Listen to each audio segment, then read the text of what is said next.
sobre a caracterização ou de algum conceito, por exemplo, a caracterização da estabilidade estrutural, a caracterização de bifurcação genérica, coisa assim. Então, o que eu vou falar hoje segue mais ou menos essa filosofia, mais ou menos não, diretamente essa filosofia que foi estipulada pelo Maurício e pelo Souto. Então, eu tenho a impressão que ninguém tocou até hoje aí nessas palestras com o Souto nesse problema. Então, eu achei por bem falar sobre isso. Então, eu vou falar sobre sistema de Filipov, mas eu vou usar mais as coisas no sentido coloquial. Eu não vou ser muito formal, porque eu entendo que muita gente não tem habilidade nessa área. Então, eu vou usar mais coisas intuitivas, coloquiais aí para mostrar para vocês. Eu falo alguma coisa, algum conceito com rigor, mas depois eu insisto nesse conceito no lado mais intuitivo. Então, esse aí foi um trabalho que eu fiz com Otávio Gomide. Atualmente ele é professor, ele foi meu aluno, doutorado, e atualmente ele é professor em Goiás. Bom, aqui. Bom, então, veja o que acontece aqui que eu tenho. Eu vou pegar um campo de vetores no R3. Quando eu falar X e Y, maiúsculo, são campos de vetores suaves no R3. E Z vai ser um campo que não que vai ser não suave no R3. Então, eu vou trabalhar com campos descontínuos. Outra descontinuidade ocorre numa esfera de dimensão 2. Então, está aqui. Em geral, a gente denota Z igual a XY, quando, nessa forma, especificando qual é o conjunto de descontinuidade, que é essa esfera sigma. X ao quadrado mais Y ao quadrado mais Z ao quadrado igual a 1. Esse é chamado de switching, uma variedade switching. Então, eu volto a dizer que essa área, para sistema em dimensão maior que 2, não é muito estudada, não tem sido muito estudada. Em dimensão 2, a coisa já atingiu um grau de maturidade, mas em dimensão maior que 2, ainda tem muita coisa a ser feita, e é um campo muito complexo, como vocês vão poder entender, verificar isso aqui. Bom, a primeira coisa que eu faço é o seguinte: eu pego F. F é aquela... F é essa função aqui, olha. X ao quadrado mais Y ao quadrado mais Z ao quadrado menos 1. Então, F igual a 0 significa exatamente o S2. É a descontinuidade. Então, essa equação aqui, XF igual a 0, ela caracteriza exatamente aqueles pontos de X, aqueles pontos da esfera, onde X é tangente à esfera. Então, se aqui eu tenho a esfera, esse ponto aqui, se no ponto P, X de P, escalar F de P é igual a 0, significa que o vetor aqui é tangente, ou pode ser nulo, coisa assim, mas é tangente aí. E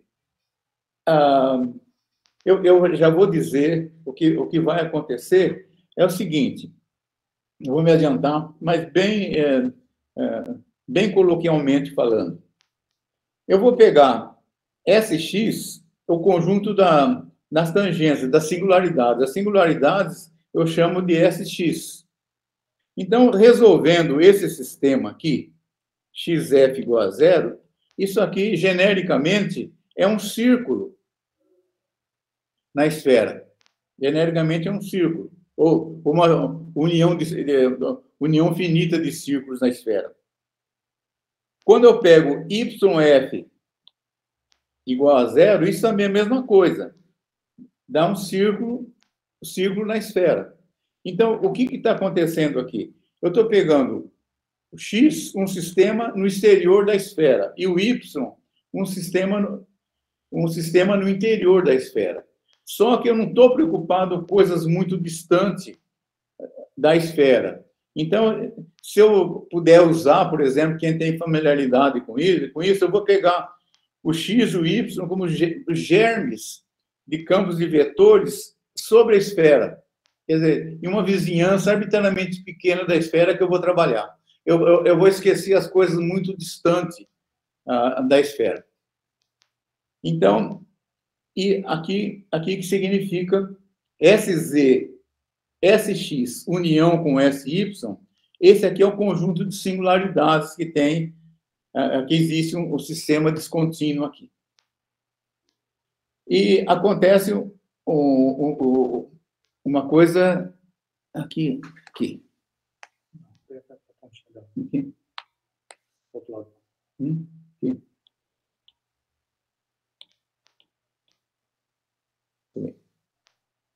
Então, acontece uma coisa muito gozada. Suponha que eu tenho um pedaço da esfera. Então, eu tenho 3 posições que podem acontecer. Ou acontece isso, aqui tem a descontinuidade, para X, ou acontece isso, ou acontece isso aqui, ó. Há um colapso aqui entre X e Y e X de F. Aqui, simplesmente, eu tenho unicidade de solução. A solução vem para cá, faz isso aqui. Aqui eu não tenho unicidade de solução. Aqui o que acontece é o seguinte: se eles se encontram aqui, então aqui eles seguem. Essa é a solução de Filipov. Ela segue deslizando sobre a esfera. Então, nesse caso aqui, esse campo aqui é bem definido. Ele é chamado de sliding vector field, que é campo de vetores deslizantes. Eles deslizam quando tem essa situação. E matematicamente falando, então, veja o que acontece aqui.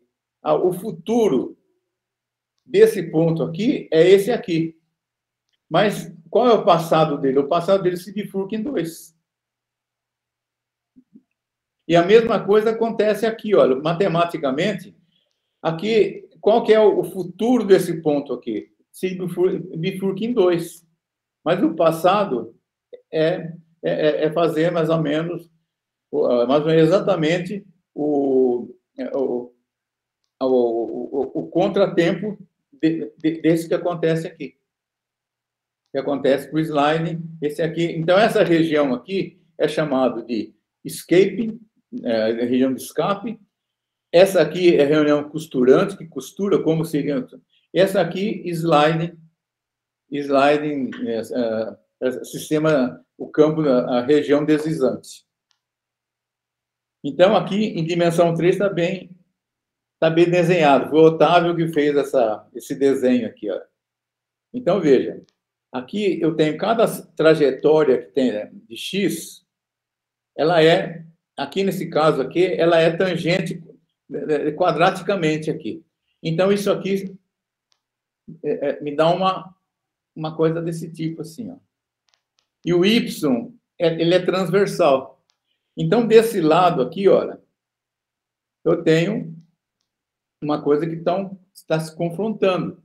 Então, eu tenho um deslize aqui. E aqui é costurante, ó. É costurante. E a mesma coisa acontece aqui, só que aqui a tangência é externa, aqui a tangência é interna. Mas ocorre a mesma coisa. Aqui eu tenho uma cúspide, mas representada por isso aqui, ó. É isso aqui. Se eu fosse prosseguir embaixo, seria assim. Mas embaixo, em todos os casos, é transversal. Eu estou pegando o Y sempre transversal. Esse é o exemplo que eu estou dando. Então, a cúspide em cima E aqui a mesma coisa, cúspide aqui, e aqui é transversal. Eu estou dando esse exemplo porque esses exemplos são os exemplos de singularidade genérica para o sistema de Filipov. Então, eu tenho o contato quadrático e o contato cúbico. Esses são genéricos e são estáveis. Já posso me adiantar nisso. Então, como eu disse antes, eu vou pegar vizinhanças bem pequenas da esfera. Então, vou formar uma vizinhança V, que como quem tem familiaridade em germe, como sendo o germe de campos de vetores na esfera, sobre a esfera.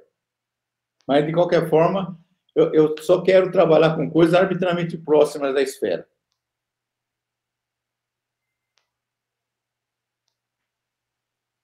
Então, a definição de estabilidade estrutural é usual, é o meu morfismo que manda órbitas em órbitas, e aqui está exatamente o objetivo, é caracterizar quais são as propriedades estruturalmente estáveis que tem um campo Z nessas condições aqui. Bom, obviamente, como isso aqui é singularidade, eu tenho tangência aqui, e esse caso aqui, ele não é estruturalmente estável, porque por perturbação múltipla eu posso deslocar, e essa singularidade ela tem que ser preservada por homeomorfismo. Então, isso aqui é uma coisa que eu não quero. Eu não vou querer a conexão de singularidades, como se fosse no sistema ordinário uma conexão de celas. Ou no caso mais geral, seria uma conexão dessa singularidade com uma cela. Seria a mesma coisa. Bom, então vamos tentar caracterizar. Quem teve familiaridade com Soto vai ver que tem o dedo dele aí sempre do jeito que a gente procura as coisas. Então, nesse primeiro caso aqui, depois eu vou fazer em dimensão 3. Eu vou supor que aqui o x e o y é sempre transversal. Então, aqui eu tenho a esfera, vou fazer como sendo um círculo, isso aqui é a esfera S2. Então, em todo ponto, eu tenho coisa assim. Certo? Então, tudo é costurante. Tudo é costurante. Esse é um caso. Outro caso é quando todos os pontos, é sempre o x e y transversal. Em todos os pontos, eu tenho sliding. Então, vem aqui. Desculpa. Aqui.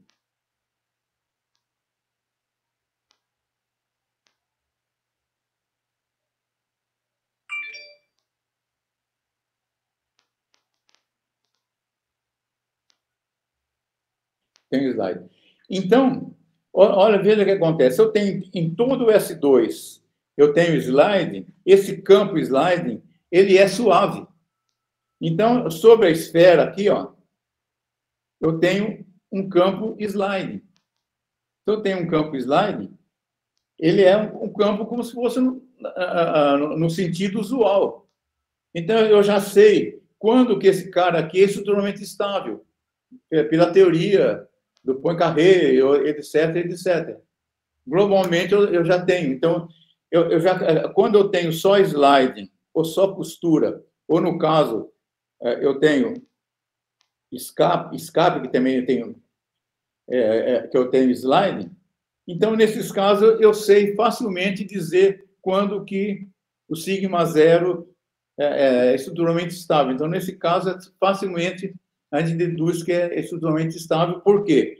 Porque esse caso aqui é trivial, quando na costura é trivial, e no outro caso, é o caso canônico da teoria de sistemas dinâmicos ordinário. Então, o problema é exatamente quando aparece tangência. Esse que é o problema. Então, aqui, nesse caso, eu vou supor que é o segundo caso, que o Y é transversal, mas o X não é. Não é sempre transversal. Desculpa, Marco. Hã? O campo sliding sobre a esfera vai ter singularidades, não vai? Pode ter singularidade, mas não é. Isso não vai ser genérico, porque a gente, por uma pequena perturbação, você pode tirar ele da esfera. Isso não é extremamente estável. Então, a gente pode, nesse instante, ignorar que tenha ponto crítico na... é isso que eu vou dizer para vocês. Eu ia dizer mais tarde, mas é melhor como eu falei isso. Veja o seguinte. Aqui vai deslizar. Quando supõe que pode ocorrer que eles são linearmente dependentes. Então, os dois se encontram assim. Então, olha, aqui não desliza, ele fica parado. Quando, nesse ponto aqui, tanto o x de P quanto o y de P, eles são linearmente dependentes, eles são paralelos. Então, isso fica parado o ponto. Ele não se mexe. Isso é intuitivo, é fácil de perceber isso. Então, isso aqui chama um pseudo-equilíbrio. É um equilíbrio do campo deslizante. Então, no caso, para a gente dizer que é extremamente estável, a gente supõe que esses pontos aqui tem que ser hiperbólico. Tem que ser hiperbólico. Tá certo? É a mesma coisa que eu... Mas eu ia dizer isso mais na frente. Então, mas foi bom você perguntar, porque eu lembrei agora. Então, quando você tem... Eles são linearmente dependentes, olha, eles não deslizam, eles ficam aqui, ó. Isso é intuitivo que eles param. Então, o campo no R3, o campo descontínuo, esse ponto é chamado pseudo-equilíbrio, mas é um ponto de equilíbrio usual para o campo deslizante.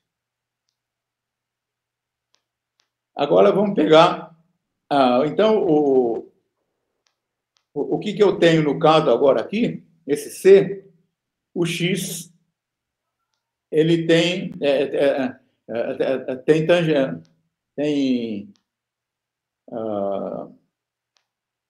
tem tangências. Então, eu tenho aqui, eu vou supor que são círculos.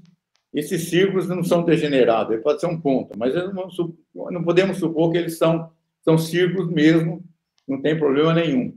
Então, eu tenho o SX é formado, as tangências pela união de círculos, a tangência de Y é a união de círculos. Isso é muito bonito se eles não se encontrarem.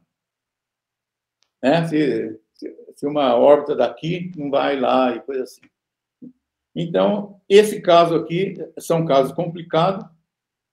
Então, o conjunto das singularidades de Z é a união do SX com SY, de todos os círculos. Então, aqui está a parte C, quando ele atravessa, ó, eles atravessam, é costurante, quer dizer, o campo é costurante sempre. Esse caso é extremamente estável.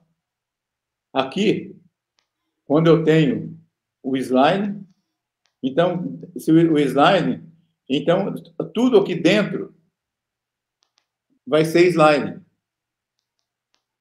Então, tudo aqui dentro, todo no S2 vai ser slide. Então, aí, como eu disse atrás, eu uso a teoria clássica de sistema dinâmico de deduzir que, como o S2 eu tenho a estabilidade estrutural, eu imponho isso, então ela é também, porque não vai alterar o que sai as flechinhas para fora, porque está bem próximo do S2. Então, vamos ver, olha. Aqui eu tenho o círculo, em azul o círculo de X, em vermelho o círculo de Y. Então, eu estou supondo que tem dois SX e de Y. Se eu supor que o Y é transversal, sempre, aqui, os três são de X. Então, a única coisa que eu faço é o seguinte, eu observo que isso aqui não é possível, porque como eu estou trabalhando com germe de pontos, não há ligação entre eles. Não há ligação entre eles. Então, isso aqui não acontece.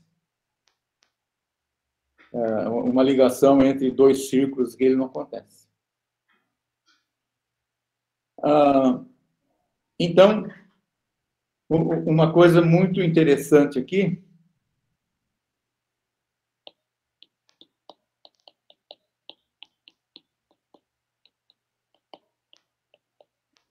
eu vou supor, eu tenho aqui, ó.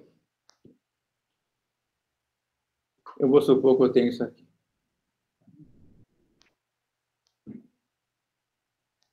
Eu suponho que eu tenho uma cúspide aqui, embaixo é transversal, você não tem problema nenhum.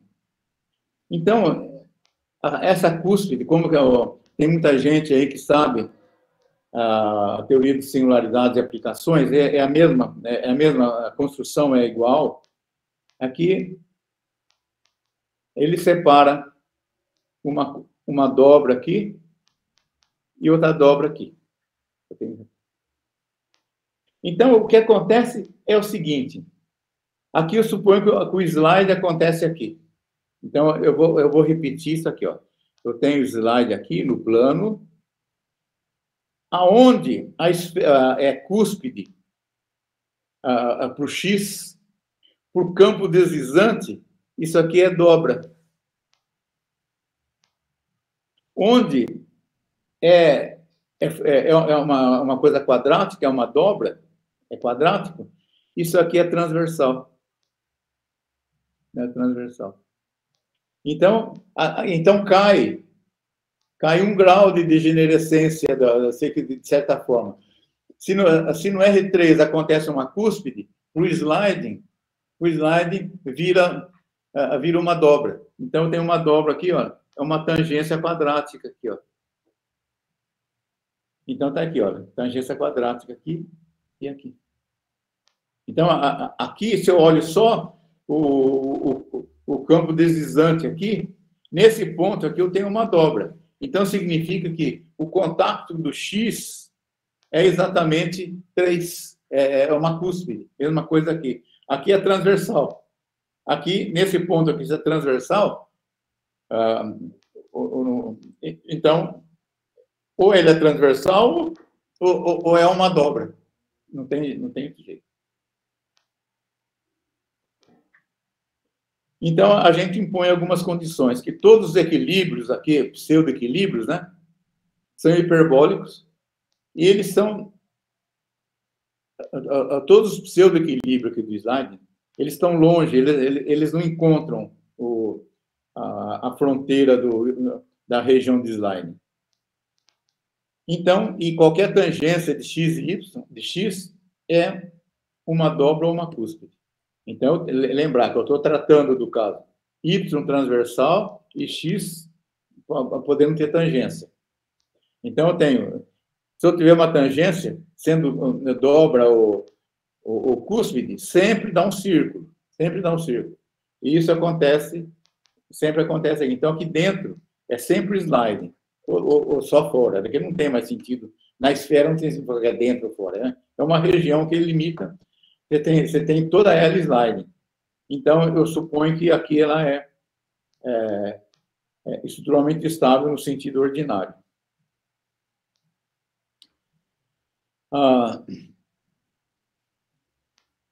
Então, eu vou dizer qual é o perigo, o que eu tenho que evitar globalmente. Então, suponho que eu tenho uma célula aqui, eu tenho uma singularidade. Então, pode ocorrer que eu tenho uma espécie de uma ligação de células aqui, ó, uma conexão de singularidades. Isso aqui eu tenho que evitar, isso não pode acontecer. Isso aqui não é estruturalmente estável isso. Se eu tiver uma órbita periódica também, que tangencia, isso também não é estável. Então, isso eu tenho que tirar. Então, quando eu falo H3, não tem conexão de separatrizes. Então, tá, isso aqui não pode ter separatriz. Porque essa trajetória aqui, que emana aqui disso aqui, é uma cúspide. Então, isso aqui é uma singularidade. Isso aqui, então, a órbita dele é uma separatriz.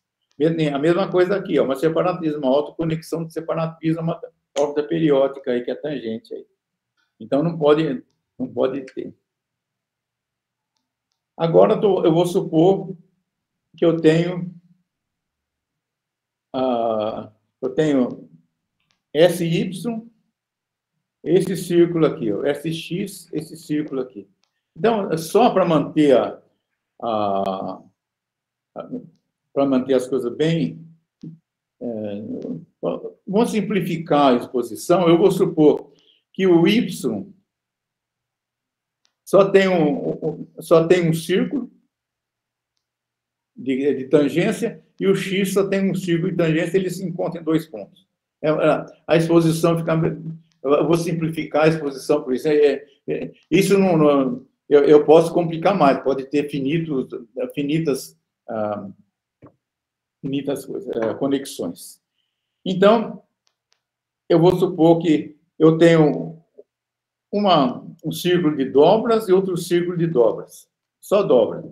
Só para facilitar a palestra aqui. Então, eu vou supor que todos são pontos de dobra, quer dizer, contato quadrático. Então, eu posso ter três coisas aqui, ó. Então, eu vou ter... Então, eu vou pegar o que eu tenho... Eu vou pegar um ponto onde eu tenho tangência aqui, eu tenho dobra em cima e dobra embaixo. Então, esse é um problema mais complicado. Então, eu vou mostrar o desenho para vocês primeiro, depois eu volto. Olha aqui, ó. Esse caso aqui é o caso hiperbólico. Esse caso aqui não tem nenhuma... não tem problema vocês provar a estabilidade estrutural, é trivial aqui. Esse caso também é o parabólico, é uma coisa, aqui está assim, ó. Aqui assim, assim. Aqui é assim e assim. Nesses 2 casos aqui também é assim, é assim e assim. Esse caso aqui é o complicado. É que eu vou perder mais tempo nele aqui. Esse caso é complicado, que acontece o seguinte. Eu vou repetir o que eu vou falar aqui. Eu vou repetir mais tarde. Mas eu acho o momento certo para... Eu tenho assim, ó. Aqui, eu tenho a esfera. Então, aqui é a parte do círculo que é tangente ao X. Isso aqui é o SX. Aqui, a parte tangente é a parte do círculo que é X. Então, aqui eu tenho esse ponto aqui, é chamado fold-fold. Então, nesse ponto, sempre acontece isso, sempre, olha. Nesses casos aqui, sempre tem um quadrante que é escaping. Escaping é aqui assim, ó. Tem o outro que também é sliding, mas esse aqui é sliding, esse aqui é escaping. Então, aqui é assim. E aqui sobe e aqui desce. Então, esse cara que vem aqui e pode ficar rodando assim. Então, aqui fica igual uma coisa assim, rodando daqui para lá, e sair e cair aqui. E aqui, a hora que um ponto cai aqui, ele fica no slide. E aqui tem slide fugindo também. Aqui, fugindo.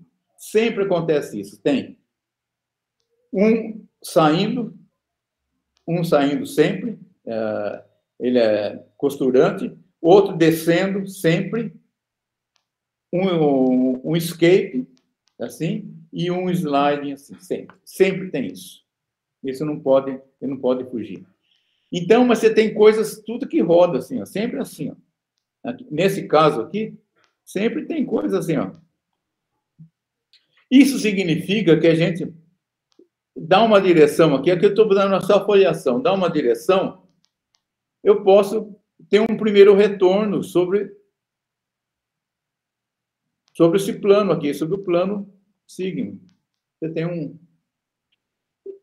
Então, isso aqui, ele é uma técnica auxiliar. Você pegar essa coisa, mas você tem que estudar, porque as flechas mudam. Não existe uma flecha de fato.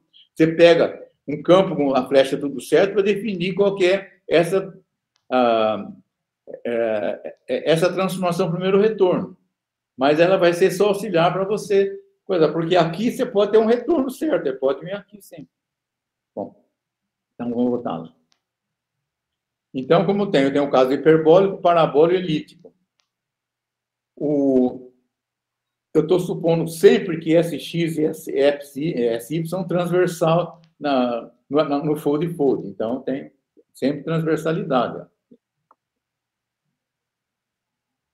Então, está aqui. Aqui está o sliding, escape, crossing. Então, aqui eu tenho sliding, escaping. Aqui eu tenho costurando para cima, costurando para baixo. Então, aqui. Então, o que acontece é o seguinte. Eu vou contar um caso para vocês rapidamente. Essa aplicação primeiro retorno que eu pego auxiliar aqui está sempre rodando. Esquece as flechas. Está sempre rodando. Ela é uma aplicação reversível. Isso significa, esse ponto aqui é um ponto fixo dessa aplicação linear, dessa aplicação aí. Isso significa que os autovalores dessa transformação linear é sempre lambda e 1 sobre lambda. Quer dizer, o determinante é sempre 1. É sempre 1. E, então, o caso que é complexo aqui, isso é instável completamente, eu já afasto. O único caso que eu posso pensar é o caso como é Sela. Quando é Sela, então tem duas variedades. Tem duas variedades invariantes aqui. Então, eu vou supor que as variedades invariantes estão aqui, ó. Elas não encontram o slide nem escape. Então, sabe o que acontece com isso? Acontece o seguinte: quando eu determino essas variedades invariantes, na dinâmica do Z, aparece um cone de solução aqui. Aparece um cone de soluções aqui. Esse cone, ele impede que uma órbita que sai daqui ou daqui para baixo, assim, atinge aqui. Não há conexão entre o escape e aqui o escape e o que está fugindo. E o slide, o escape e o slide. Então, não há... Isso fornece para a gente que é estruturalmente estável esse caso aqui. Isso aqui é conhecido como a T-singularidade. A T-singularity. Bom, agora eu vou mostrar para vocês o campo deslizante. No campo deslizante, isso aqui, essa expressão é fácil de obter. Você pega isso aqui, ó, tá? Vem aqui. Vem aqui. Então, aqui é o Y de P e o X de P. Então, você pega esse cone aqui e pega o vetor tangente à esfera que está no cone aqui. Exatamente esse cara aqui. Esse cara é sempre positivo no slide, então a gente pode estender ele para toda a região de slide. essa expressão, essa aqui é a expressão do slide, que a gente pode tranquilamente falar quando que é estruturalmente estável na região slide.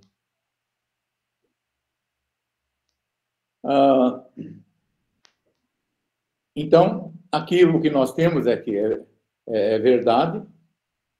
Os casos hiperbólicos, eu já tinha dito isso aí, parabólico tipo são localmente estáveis. Os casos elípticos não são geralmente, localmente estáveis, isso aqui, mas é fácil a gente decidir, como eu falei para vocês, com o primeiro retorno. E no caso elíptico, que é nenhuma órbita que nasce no escape e morre no slime. É isso que eu estou repetindo só. Aqui no caso que o slide é zero, isso aqui pode ser sempre estendido uma vizinhança maior. Não tem problema nenhum. Outra hipótese, que qualquer dobra-dobra é um ponto crítico hiperbólico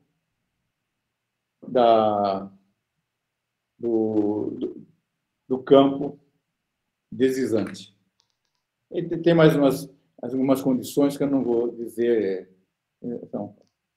Então, com isso, a gente pode dizer o seguinte: eu estou supondo que no campo deslizante ele é um ponto crítico.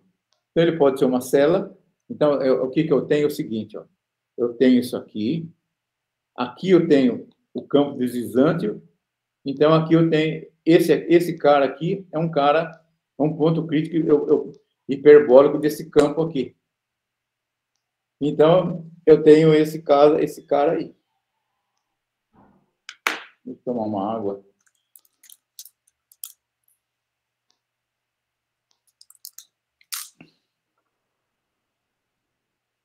Então, ele pode ser...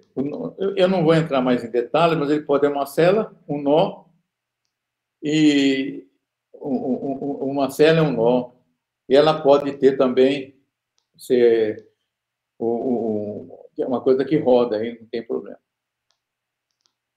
Então, aqui está os casos que podem acontecer quando eu tenho um ponto crítico hiperbólico aqui do campo deslizante.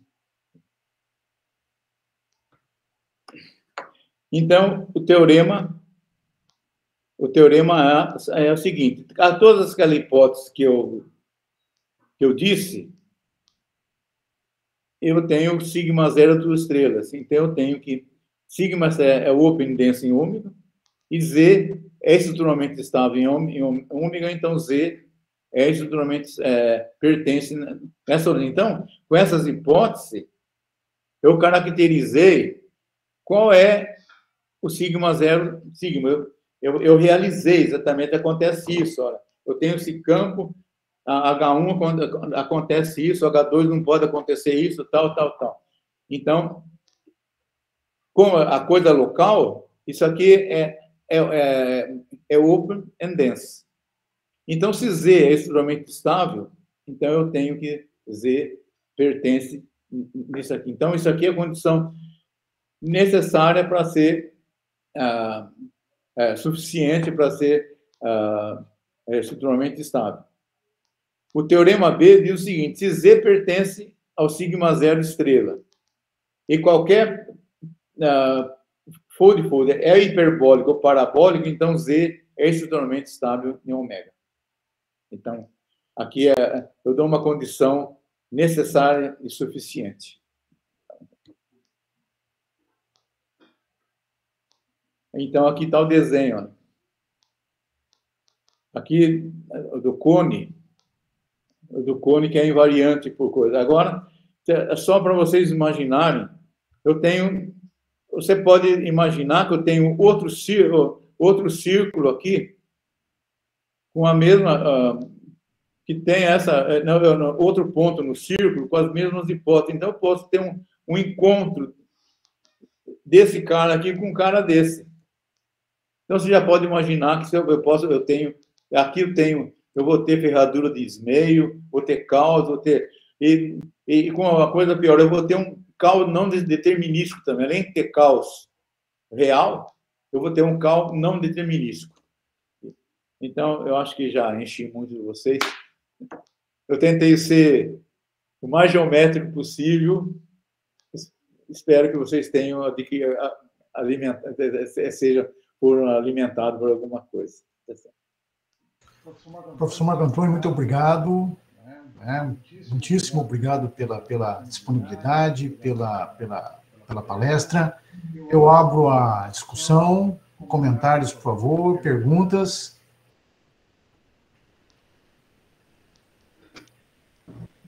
Posso fazer uma pergunta?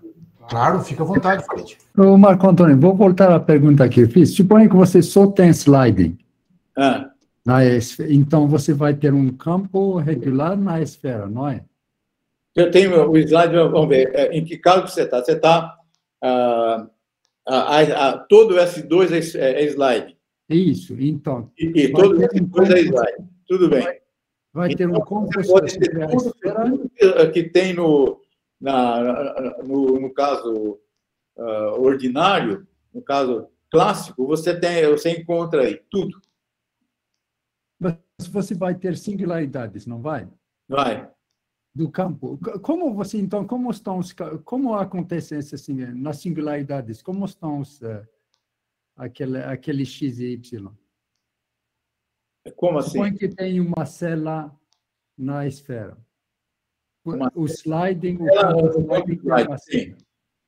Como está? Eu não estou conseguindo visualizar o x e y, como eles estão chegando para ter uma célula no sliding. Não, é exatamente uma célula igual só que acontece o seguinte, vamos ver. Você supõe que aqui você tem o slide, é pedaço da esfera. Então, o que você tem aqui é assim, ó.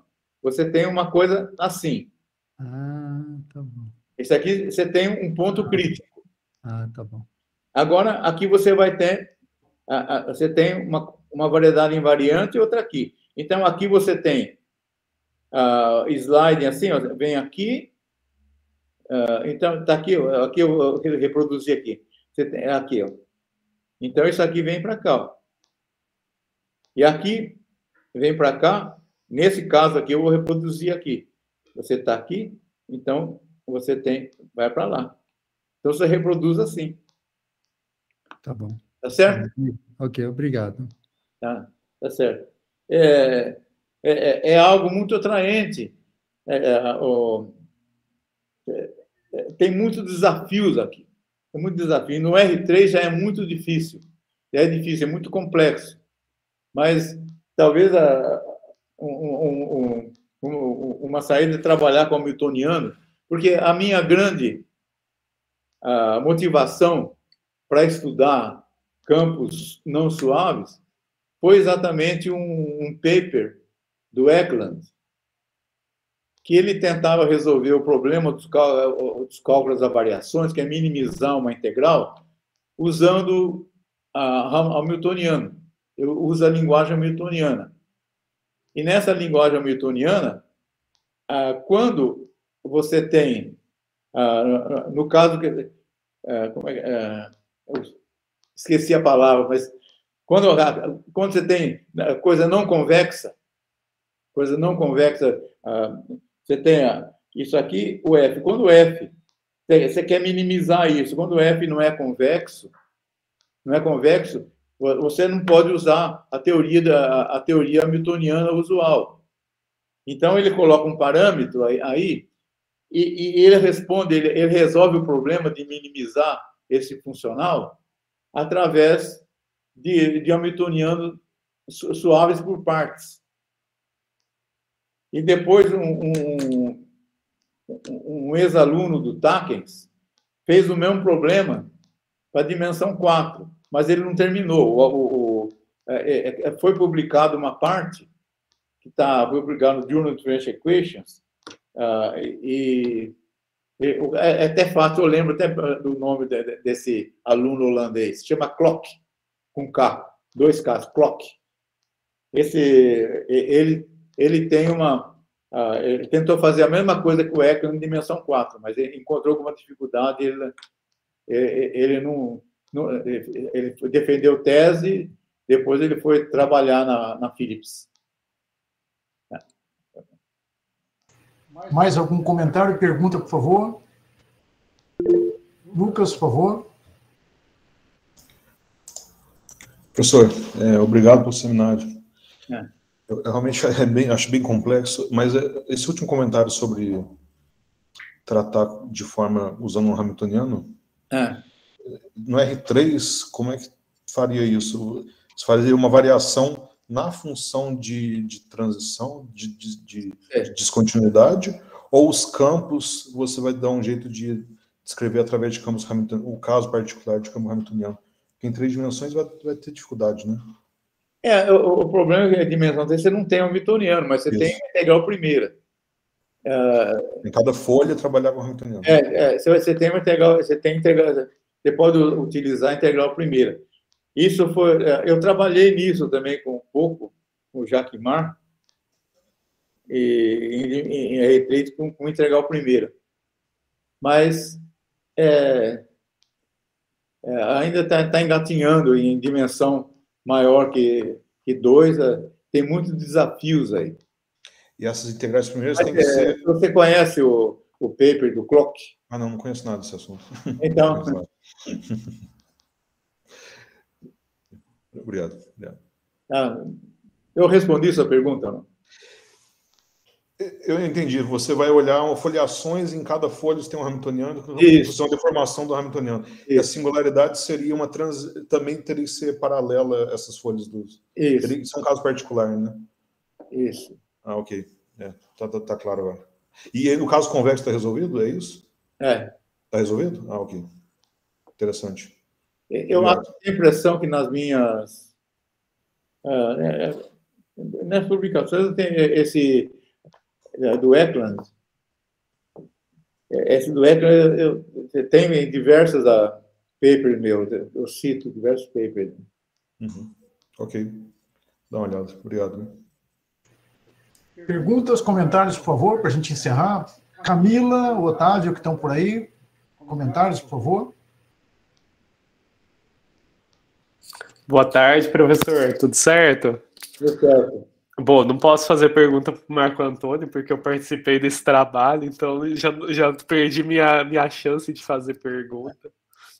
Mas só comentando aí que estudar isso daí foi bastante gostoso, né, de tentar replicar, né, porque acho que um comentário que a gente pode fazer é que quando um dos principais problemas, né, foi quando a gente tinha, né, essas transversalidades, né, que originam da dobra-dobra, né, a gente precisava usar ali um teorema de Peixoto, né, mas não era muito bem um teorema de Peixoto. Por quê?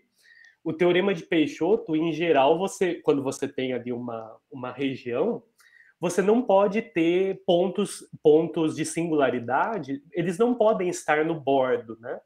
Isso é uma das coisas que não pode. No máximo, você pode ter um ponto de dobra. Só que nesse caso, né, as singularidades, elas vão ocorrer, porque toda vez que a gente tem um ponto, tem essa quina, né, a gente tem essa intersecção ali dos círculos, né, a gente tem um ponto hiperbólico, só que quando a gente está falando de sistemas de descontínuos, o bordo ele também muda quando você faz a perturbação. E o que ocorre é que o ponto, né, o ponto hiperbólico, ele vai permanecer junto com esse bordo. E a gente consegue replicar, né, ideias similares ao que a prova, né, a demonstração do que era feito no teorema de Peixoto, né, a gente consegue replicar também para esse caso, né, para essa região que é um pouco mais rara, né. Então isso foi aí um grande desafio. Lembro que eu e o Marco aí gastamos muitas horas aí pensando sobre isso. Uma coisa, nesse último desenho aí, vocês notam que tem um americano chamado Jimmy Welsh, ele construiu um modelo, acho que é de temperatura, né, em águas marinhas, coisa assim. onde aparece esse fenômeno aí. E numa palestra eu perguntei para ele, eu assisti a palestra dele, se podia haver encontro de duas dobras, como assim, como nesse caso aqui, esse diabo aqui, esse é um diabo, né? Esse cone, se encontrasse com outra. Ele falou, não, isso é possível. Ele já falou que era, mas ele não tinha feito. Então, talvez isso podia justificar, tem causa aí, isso podia justificar os terremotos aí,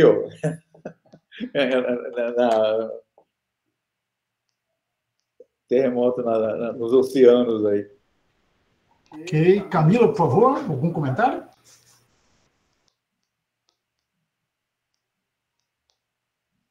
Bom, professor Marco Antônio. A Camila está aí. Aí, está sem microfone. Obrigado, Camila. Um abraço. Professor Marco Antônio, muito obrigado pela disponibilidade. Agradeço a participação de todos novamente. Com isso, nós encerramos os seminários em homenagem ao professor Sotomayor e continuaremos com mais alguns seminários, mais locais, ou seja, recolheremos aqui a nossa mediocridade, ok? Muito obrigado a todos, tá? Foi um prazer revê-los, um abraço, a gente se vê. Professor Marco Antônio, um abraço. Tá? Muchas gracias. Um abraço, até mais. Obrigado, Luiz, por organizar o evento.